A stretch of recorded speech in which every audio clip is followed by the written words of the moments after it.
नमस्कार, प्रादेशिक समाचार के साथ मैं आसिया नाजली। पहले मुख्य समाचार। प्रधानमंत्री आज उज्जैन में करेंगे श्री महाकालेश्वर मंदिर में श्री महाकाल लोक का उद्घाटन, जनसभा को भी करेंगे संबोधित। मुख्यमंत्री हेमंत सोरेन उत्तर प्रदेश के पूर्व मुख्यमंत्री मुलायम सिंह यादव के अंतिम संस्कार में होंगे शामिल। उत्तर प्रदेश के सैफई में आज पूरे राजकीय सम्मान के साथ होगा अंतिम संस्कार।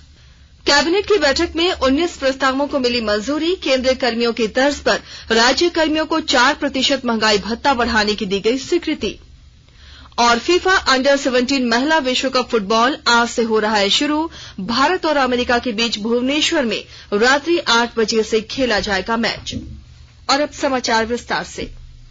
प्रधानमंत्री नरेंद्र मोदी आज मध्य प्रदेश के उज्जैन में श्री महाकालेश्वर मंदिर में श्री महाकाल लोक का उद्घाटन करेंगे। श्री महाकाल लोक एक ऐसा स्थान है जहां भगवान शंकर की सभी पौराणिक कथाएं एक ही स्थान पर देखने को मिलेंगी। इसे 12 ज्योतिर्लिंगों में से एक उज्जैन के महाकालेश्वर मंदिर में बनाया गया है। प्रधानमंत्री उज्जैन में एक जनसभा को भी संबोधित करेंगे। इस अवसर पर प्रदेश भाजपा भी झारखंड के सभी प्रमुख मंदिरों सहित मंडल स्तर पर सभी शिवालयों में कार्यक्रम आयोजित करेगी। मुख्यमंत्री हेमंत सोरेन आज समाजवादी पार्टी के संस्थापक और उत्तर प्रदेश के पूर्व मुख्यमंत्री मुलायम सिंह यादव के अंतिम संस्कार में शामिल होंगे। स्वर्गीय मुलायम सिंह यादव का आज इटावा जिले में उनके मूल निवास स्थान सैफई में दोपहर बाद लगभग 3 बजे पूरे राजकीय सम्मान के साथ अंतिम संस्कार किया जाएगा। लंबी बीमारी के बाद कल सुबह गुरुग्राम के एक निजी अस्पताल में उनका निधन हो गया था। उनका पार्थिव शरीर कल सैफई ले जाया गया, जहां उनके प्रशंसकों और अन्य लोगों ने श्रद्धांजलि दी। अंतिम संस्कार में रक्षा मंत्री राजनाथ सिंह, झारखंड के मुख्यमंत्री हेमंत सोरेन सहित कई बड़े नेताओं के शामिल होने की उम्मीद है। उत्तर प्रदेश सरकार ने पूर्व मुख्यमंत्री के निधन पर 3 दिन के शोक की घोषणा की है। भारत का सबसे बड़ा लोक सेवा प्रसारक आकाशवाणी आजाद भारत की बात आकाशवाणी के साथ श्रृंखला में स्वतंत्रता के 75 वर्ष पूरा होने का उत्सव मना रहा है। इस कार्यक्रम में आज की कड़ी में हम आपके लिए वर्ष 2000 तक दादा साहेब फाल्के पुरस्कार से सम्मानित महान हस्तियों की कहानी लेकर आए हैं।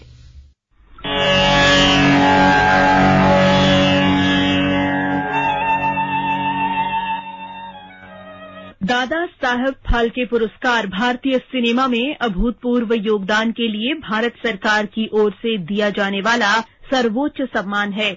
भारतीय सिनेमा के विकास और विकास में उत्कृष्ट योगदान के लिए ये सम्मान दिया जाता है। अब तक 52 लोगों को ये पुरस्कार दिए गए हैं। पहला पुरस्कार 1969 में हिंदी फिल्म अभिनेत्री देविका रानी को दिया गया। अभिनेता पृथ्वीराज कपूर और विनोद खन्ना को ये पुरस्कार मरणोपरांत दिया गया। क्या लैला ही इकबाल का कसूर बख्शने के लिए तशरीफ लाए? ये बदनसीब बात से दुनिया शहंशाह कहती है। दादा साहेब फाल्के पुरस्कार अब तक महान फिल्म निर्माता वीरेंद्रनाथ सरकार, संगीतकार, गायक और अभिनेता पंकज मलिक, हिंदी फिल्मों की महिला सुपरस्टार रूबी मायर्स उर्फ सुलोचना, तेलुगु फिल्म निर्माता और फिल्म उद्योग में पहले पद्म भूषण पुरस्कार से सम्मानित B.N. रेड्डी, बंगाली फिल्म उद्योग के संस्थापकों में से एक धीरेन्द्रनाथ गांगुली, बंगाली सिनेमा की पहली अभिनेत्री कानन देवी, प्रसिद्ध छायाकार, लेखक, निर्देशक और भारत में पार्श्व गायन की शुरुआत करने वाले नितिन बोस और विख्यात संगीतकार रायचंद बोराल को इस पुरस्कार से सम्मानित किया गया।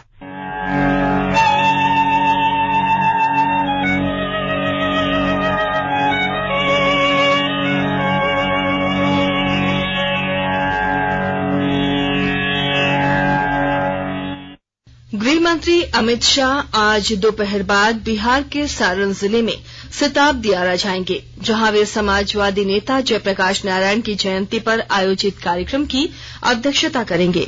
इस अवसर पर श्री शाह जयप्रकाश नारायण की जन्मस्थली लालाटोला में उनकी 14 फीट ऊंची प्रतिमा का अनावरण करेंगे। गृह मंत्री का एक जनसभा को संबोधित करने का भी कार्यक्रम है। राष्ट्रव्यापी टीकाकरण अभियान के तहत देश में अब तक 219 करोड़ से अधिक कोविड रोधी टीके लगाए जा चुके हैं। स्वास्थ्य मंत्रालय ने बताया है कि पिछले 24 घंटे के दौरान 5 लाख से अधिक टीके लगाए गए। इस दौरान 1957 कोविड रोगियों की पुष्टि हुई। देश में इस समय 27,374 रोगियों का इलाज चल रहा है।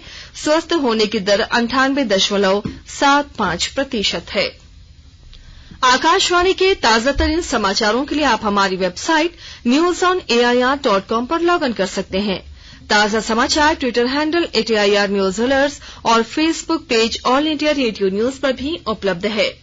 आप प्रादेशिक समाचार एकांश के Twitter handle @AIR News_ Ranchi और फेसबुक, इंस्टाग्राम पेज तथा YouTube channel AIR News Ranchi पर भी हमारे बुलेटिन सुन सकते हैं। प्रादेशिक समाचार आप आकाशवाणी रांची से सुन रहे हैं और अब पेश है कोरोना से बचाव के कुछ संदेश। कोविड-19 से बचाव और सुरक्षित रहने के 3 उपाय। मास्क लगाएं, 2 गज दूरी है जरूरी, सुरक्षित दूरी रखें, हाथ और मुंह साफ रखें।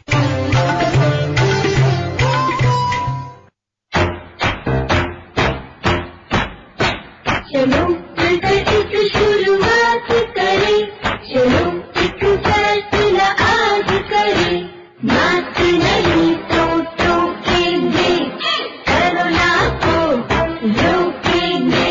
चलो एक इरादा करते हैं, चलो कुछ वादा करते हैं, मास्क नहीं तो टोकेंगे, कोरोना को रोकेंगे।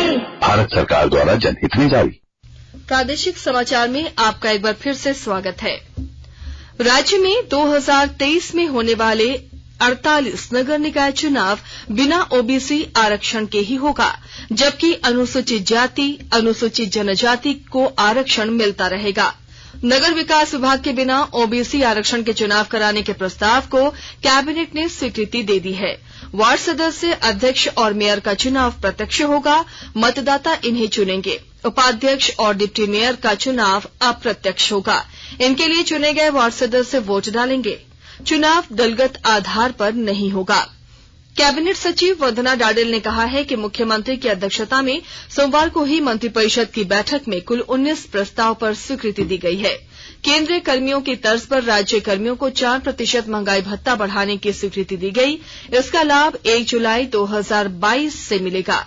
राज्य सरकार के पेंशनभोगी और पारिवारिक पेंशनभोगियों को भी बढ़े हुई महंगाई भत्ते का लाभ मिलेगा। वर्तमान में सचिवालय सहित सभी राज्य कर्मियों को 34% डीए का लाभ मिल रहा है। अब उनका डीए बढ़कर 38% हो गया। श्रीमती डाडेल ने कहा कि इसके अलावा मंत्रिपरिषद ने परिवहन विभाग के प्रस्ताव पर मुख्यमंत्री ग्राम गाड़ी योजना को भी स्वीकृति दे दी है। इसके तहत ग्रामीण क्षेत्र में वाहन संचालन के लिए ऑपरेटरों को कई सुविधा और परमिट में छूट दी जाएगी। योजना के अनुसार 5 साल तक परमिट में स्थायी रोड टैक्स की स्वीकृति और निबंधन टैक्स में छूट रहेगा। वाहन चलाने के लिए सालाना ब्याज पर 5% सब्सिडी दी जाएगी। मुख्यमंत्री ग्राम गाड़ी योजना से आम नागरिकों को भी कई छूट मिलेगी। वरिष्ठ नागरिकों, स्कूल स्टूडेंट, पेंशनरों को बस भाड़े में 100% की छूट मिलेगी।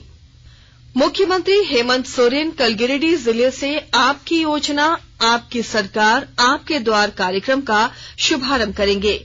राज्य सरकार ने पिछले वर्ष भगवान बिरसा मुंडा की जयंती और सरकार के 2 वर्ष पूरा होने पर 16 नवंबर 2021 से 28 दिसंबर 2021 तक राज्य में आपके अधिकार, आपकी सरकार, आपके द्वार कार्यक्रम का आयोजन किया था। इस क्रम में सभी जिले में प्रतिदिन कम से कम 4 से 5 पंचायतों में शिविरों का आयोजन हुआ था। एक बार फिर से राज्य सरकार के 3 वर्ष पूरा होने पर राज्य सरकार आपकी योजना, आपकी सरकार, आपके द्वार कार्यक्रम का आयोजन कर रही है। यह दूसरा चरण उन व्यक्तियों को समर्पित होगा जो पूर्व के अभियान में योजनाओं के लाभ से वंचित रह गए थे। ऐसे छूटे हुए लोगों को योजनाओं से जोड़ने के लिए एक बार फिर सरकार लोगों के द्वार आएगी। यह अभियान 2 चरणों में आयोजित होगा। पहला चरण 12 से 22 अक्टूबर और दूसरा चरण 1 से 14 नवंबर तक आयोजित होगा। इसमें उन पंचायतों को विशेष प्राथमिकता दी जाएगी जहां पिछले वर्ष किसी वजह से शिविर नहीं लग पाया था। फीफा अंडर 17 महिला विश्व कप फुटबॉल 2022 आज से शुरू हो रहा है। वर्ष 2019 में अंडर 17 पुरुष फीफा विश्व कप के सफल आयोजन के बाद भारत अब इस टूर्नामेंट का आयोजन कर रहा है। इस टूर्नामेंट में 16 टीमें हिस्सा ले रही हैं। इन्हें 4 ग्रुपों में रखा गया है और प्रत्येक ग्रुप में 4-4 टीमें हैं। प्रत्येक ग्रुप से 2 शीर्ष टीमें नॉकआउट दौर में जाएंगी। आज शाम भुवनेश्वर में ग्रुप ए के पहले मैच में भारत का मुकाबला अमेरिका से होगा। यह मैच रात 8 बजे से खेला जाएगा। आज अंतर्राष्ट्रीय बालिका दिवस है। संयुक्त राष्ट्र महासभा ने बालिकाओं के अधिकारों को मान्यता देने और विश्व में बालिकाओं की चुनौतियों को ध्यान में रखते हुए दिसंबर 2011 में 11 अक्टूबर को अंतर्राष्ट्रीय बालिका दिवस घोषित करने का प्रस्ताव स्वीकार किया था। इस वर्ष के अंतर्राष्ट्रीय बालिका दिवस का विषय है अब हमारा समय, हमारा अधिकार, हमारा भविष्य। साहिबगंज जिला प्रशासन द्वारा भारत निर्वाचन आयोग से प्राप्त कार्यक्रम के अनुसार आगामी 9 नवंबर से 8 दिसंबर तक मतदाता सूची का दावा और आपत्ति प्राप्त करने की अवधि के दौरान स्पेशल कैंपेन आयोजित करने का निर्णय लिया गया है। विस्तृत ब्यौरे के साथ हमारे संवाददाता। भारत निर्वाचन आयोग से प्राप्त कार्यक्रम के अनुसार आगामी 9 नवंबर से 8 दिसंबर तक मतदाता सूची का दावा एवं आपत्ति प्राप्त करने की अवधि के दौरान स्पेशल कैंपेन आयोजित करने का निर्णय लिया गया है। साहिबगंज के जिला निर्वाचन पदाधिकारी जयदीप तिग्गा ने बताया कि साहिबगंज जिला अंतर्गत 3 विधानसभा क्षेत्रों क्रमशः साहिबगंज, बोरियो और बरहेट हैं। इनमें कुल 8 लाख से ज्यादा मतदाता हैं, जिनमें से निर्वाचन विभाग के द्वारा 63% मतदाताओं को आधार से जोड़ा जा चुका है तथा 5 जनवरी 2022 के बाद कंटिन्यूअस अपडेशन के दौरान 11,178 नए मतदाताओं को जोड़ा गया है और 17,419 मतदाताओं का नाम मतदाता सूची से हटाया गया है। इसके अलावा 1 जनवरी 2023 को आहर्ता की तिथि मानते हुए अब साल में 4 बार 1 जनवरी, 1 अप्रैल, 1 जुलाई और 1 अक्टूबर को 18 वर्ष पूरा होने पर लोग अपना नाम मतदाता सूची में दर्ज करा सकेंगे। आनंद कुमार ओझा, आकाशवाणी समाचार, साहिबगंज। सूचना तथा प्रसारण मंत्रालय द्वारा आजादी का अमृत महोत्सव के तहत एक श्रृंखला कार्यक्रम प्रसारित करने का निर्णय लिया गया है, जिसका शीर्षक है जर्नी ऑफ इंडिया। यह कार्यक्रम दूरदर्शन के विभिन्न चैनलों पर प्रसारित किया जाएगा। कार्यक्रम का पहला भाग 14 अक्टूबर को प्रसारित किया जाएगा। मैं भारत हूँ, देखिए मेरी ओर, पहचानिए मुझे। We're one of the most mega diverse countries on this planet. हमारी शादियां, हमारे फैशन स्टेटमेंट सारे इंस्पायर्ड हैं हमारे सिनेमा से। 75 साल का नौजवान Bharat. What we are really going to see India become is a powerhouse. India 2.2। The Journey of India 14 अक्टूबर से प्रत्येक शुक्रवार शाम 7 बजे हिंदी में और रात 10 बजे अंग्रेजी में DD नेशनल पर। लातेहार जिला में टाना भगतों ने व्यवहार न्यायालय का घेराव किया है। इसके अलावा टाना भगतों ने कोर्ट कचहरी बंद करने का नारा लगाया। अखिल भारतीय टाना भगत संघ के तत्वावधान में टाना भगतों ने कल व्यवहार न्यायालय कार्यालय का घेराव किया। टाना भगतों ने प्रधान जिला एवं सत्र न्यायाधीश समेत पूरे न्यायालय को 4 घंटे तक घेरे रखा। टाना भक्तों के आंदोलन को देखते हुए भारी संख्या में पुलिस बल को न्यायालय परिसर में तैनात कर दिया गया। काफी समझाने के बाद भी टाना भगत नहीं माने और तोड़फोड़ शुरू कर दी, जिसके बाद स्थिति को संभालने के लिए पुलिस ने लाठीचार्ज किया। आंसू गैस की गोली दागे, जिसमें थाना प्रभारी सहित कई अधिकारी और कई आंदोलनकारी भी घायल हुए हैं। और अब अंत में मुख्य समाचार एक बार फिर। प्रधानमंत्री आज उज्जैन में करेंगे श्री महाकालेश्वर मंदिर में श्री महाकाल लोक का उद्घाटन, जनसभा को भी करेंगे संबोधित।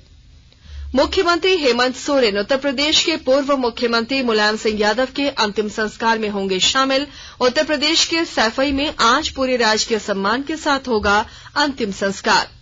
कैबिनेट की बैठक में 19 प्रस्तावों को मिली मंजूरी। केंद्र कर्मियों की तर्ज पर राज्य कर्मियों को 4% महंगाई भत्ता बढ़ाने को दी गई स्वीकृति। और फीफा अंडर 17 महिला विश्व कप फुटबॉल आज से हो रहा है शुरू। भारत और अमेरिका के बीच भुवनेश्वर में रात 8 बजे से खेला जाएगा मैच। इसके साथ ही आकाशवाणी रांची से प्रादेशिक समाचार का ये बुलेटिन समाप्त हुआ।